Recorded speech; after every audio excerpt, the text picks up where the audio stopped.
विनय न माने जलधि जड़, भय 3 दिन बीत।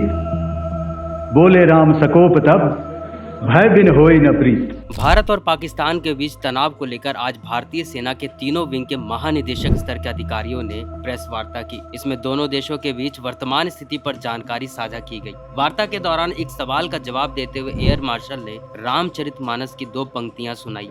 उन्होंने कहा कि विनय निमानत जलधि जड़, गए 3 दिन बीते। बोले राम सकोप तब, भयो बिन होई न प्रीति।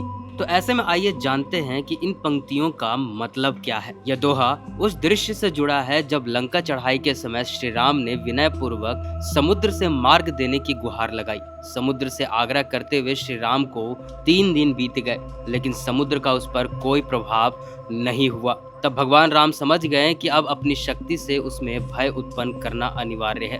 वही लक्ष्मण पहले ही श्री राम के बाण की अमोघ शक्ति से परिचित थे।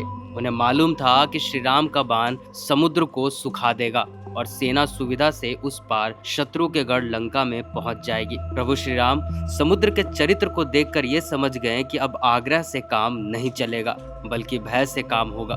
तभी श्री राम ने अपने महाअग्निपुंज शर का संधान किया, जिससे समुद्र के अंदर ऐसी आग लग गई कि उसमें वास करने वाले जीव जंतु जलने लगे। तब समुद्र प्रभु श्री राम के समक्ष प्रकट होकर हाथ अपनी रक्षा के लिए याचना करने लगे और कहने लगे कि वह 5 महाभूतों में से एक होने के कारण जड़ है। अतः श्री राम ने शस्त्र उठाकर उसे उचित सीख दी थी। दोहा कहने से पहले एयर मार्शल ने कहा कि समझदार के लिए इशारा ही काफी है। संदेश रामचरितमानस के इन पंक्तियों के माध्यम से समझा जा सकता है। इन पंक्तियों के माध्यम से एयर मार्शल ने पड़ोसी देश को कड़ा संदेश दिया है।